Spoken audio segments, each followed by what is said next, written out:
KD Custom Woodworking is looking for help. We're looking for cabinet makers that can design built-ins, run the CNC, basic finishing, know how to install and operate woodworking equipment. We're on a field trip. We're looking for a cabinet maker in downtown Toronto, and we're trying to knock on the doors. Has anybody seen a cabinet maker? Could you tell me if there's a cabinet maker around? Have you guys cabinet maker who makes furniture? Oh no, no furniture, eh? Why is that? No, does the craft die? No, actually, if you go down to I don't know, Colorado or something, you'll find somebody. That's about it, eh? I'm not sure like Canadian based. Thank you, guys. And I've given up. There's no cabinet makers or anything else. We're a dying breed, and yet there's all these people. So what are they using for cabinets? You know, what's going on? So we're going to continue our course because why? Because we don't know what a cabinet maker is. Okay. Ask them if you know about IKEA, and they'll say So that's it. I got one speed dial. All right. So that's it. Well, that's the end of Toronto. There's no cabinet makers or anybody really knew what a cabinet maker was. So onward to Montreal. Let's go find a cabinet maker there. So I arrived in Montreal. That was my home for 20 years. I worked there. And I had to do a little bit of personal business. So I hopped in the taxi. And I asked the taxi driver about the rest of Canada, about cabinet making in general. And he was an immigrant. He'd been there for 15 years. And he said he had no idea about the opportunity in the rest of Canada. And he just ended up becoming a taxi driver. And when I explained to him, there's a lot. There was machinists that we need on boats out on the East Coast. And there's a shortage with all the Coast Guard boats coming. He was totally in shock on those kind of job opportunities. When I had my own business in Montreal, I used to use a school, the cabinet making. They used to call it stages. They would come work with me and do project. They had to do 3 months, basically no pay. They were basic slaves, and we did a lot of projects. And they loved working with me. And at the school, they described what I did at that time. That was 2000. And the school said, that's a unicorn, that there's really no such thing. And yet, there I was. I was fortunate enough in 97. I worked on aircraft interiors. I was humbled to work there. And at the time, I was really surprised I got the job. I didn't feel I was that qualified. I had a lot of experience in antiques. I knew all the wood, you know, I knew burl down, quilted mahogany, blah, blah, blah, a lot of the exotic woods. And I was just starting to come into my own at that time. And I jumped at the job. But I was surprised that a lot of the workers at that time, when they were hiring, one worked at a commercial cabinet shop, but never worked with wood. Another one came from a garage manufacturer, doors. So it was, even back then, 97, very, very hard to get skilled workers. So off to Edmonton, let's take a look. I did find somebody delivering a Murphy bed. He was about my age, and I asked him. And he said he only installs and does the sales. He has another shop that has a CNC. He basically just said it was too expensive to operate a shop, but he managed to carve out a living doing Murphy beds, which, you know, is kind of cool. They are nice.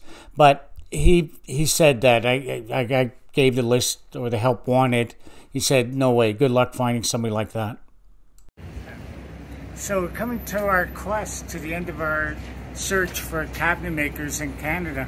What's happened to the craftsmen? Where have we gone? And really what's happened is we've kind of gone a little bit corporate. The typical kitchen place will have a designer that'll be your friend, and they'll have the head assembler guy making a box, and they'll order the doors, and that's really how it's done.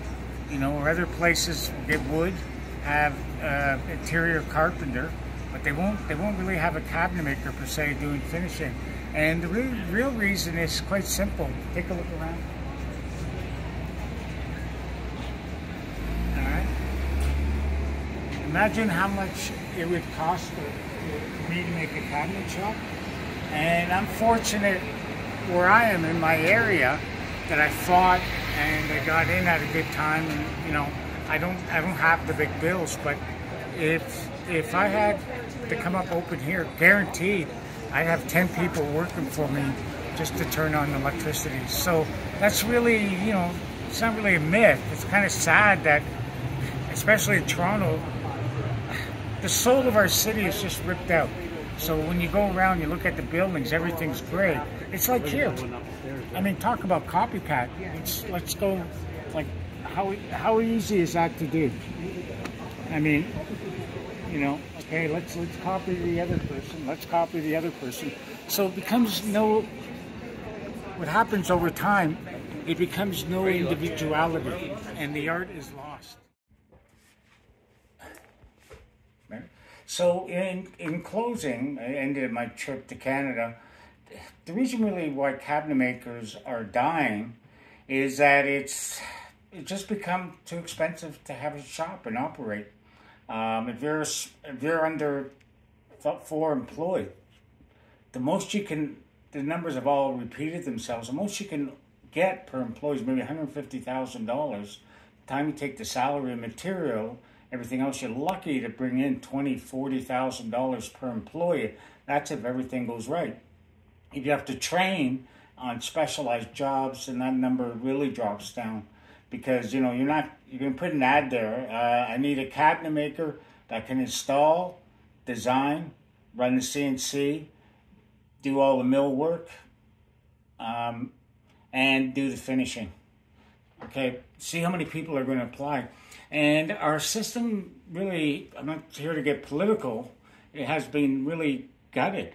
All I turned into was here. I just turned into a tax collector with my business. That's all I am to the government. A small business. I spent last year on an audit for 4 years. I had to give my personal records, make sure I wasn't money laundering. Meanwhile, they could probably go into Laura's office and check cash deals on houses. But that's another story. So I handed all that in, and it took over 3 months. I went through 2 auditors. What that does to a small business just stresses you out. So people just get fed up. They just get like to my state and just say, you know what, my kids aren't going to take over my business. Nobody young wants to take over the business, so I'm going to just sell it. My message to my MP, and people are watching in the States, that's equivalent to our senators, and I did try to apply for CERB, and I was denied, but I didn't know I was denied because I never had no written record in a year and a half. I didn't apply the first time. I just kind of hung on by my fingernails. I was more scared. Really, you know, I work around wood. I wasn't sure how well I would do if I did get the virus. I was nervous. I did stay away from jobs, and as Trudeau says, we have your back. Now, what I'm really frustrated about is I got a letter. I got to show bring some documents, and I got 45 days to do it, or I get penalized. In the past, I've been late with my payroll, late. I don't owe the government anything. I always paid it back. And you get murdered. It's like cashing your check at Money Mart. You fall behind, and it's brutal for a small business. But you're able to operate in impunity, set your own rules, and not have the same respect that we're supposed to give the government. And this is really what's killing small businesses. What the biggest thing when I went around my cross-Canada trip was all the small businesses got it. The only influx I saw, like cool, like small businesses training, was Queen Street in Toronto. But all the other areas were totally ripped apart. If you went further out to Oshawa, there was really nothing, just big Boston pizza type businesses. So that's it in a nutshell. So Mr. McDonald, I'm looking at you right now. I'm saying to you, come down to my shop. The work that I've done, I mean, we did boats. I'm not just boats. We saved the shipyard's ass because they got the wrong CNC. They didn't know how to handle files. They came down to us, and we did it. We also raised the bar. We showed them how to, how this is where the cabinet should be at. It's their business if they follow after, but that's another story. The reason why I say like the cabinet making program is a disaster because we need to see a bar. Where should we be? Like now we got all these Coast Guard boats. I would like to make cabinets at this level, but could I make them at this level? I don't know because there's really no standards, and that's the big problem with the Red Seal or the cabinet program. It's a total disaster. They just really want you to make a little cheap desk or something like that. So I want to continue on. I'm having a great time doing houses with my son, and we're going to continue doing them downtown, St. John's. But I do want to continue boats. I have a love affair, everything else. I want you in my corner, and I want you going up the bat for the small business. And to all the other people that are doing a small business, I mean, because you're going to get. I'm fortunate enough. I have great family members that can help me out with this paperwork. If I didn't have them, I couldn't do this. I'm not going to lie. I would be so buried in the paperwork, I would just run away. So if you're getting a new business, just remember that. And as for the government, like, I don't know what the answer is. You need a dialogue to talk about our trade level and get the trades back. Because believe it or not, you need us.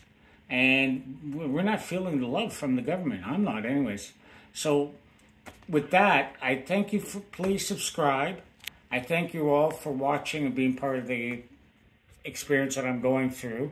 And we reached over 80,000 hits on the channel, which is a real milestone. I'm happy with that. Some of the videos are slow, some of them are fast. I know I'm all over the place because I'm showing building, then I'm showing cabinet making, then I'm showing finishing. But that's who I am. I love all the trades, and I try to learn everything, try to do the best of my ability. And I think it's a great way for somebody to learn to be, that craftsman. So please, thank you, and subscribe. And Mr. McDonald, send all this video to your friends. And I love Canada. Thank you. Bye.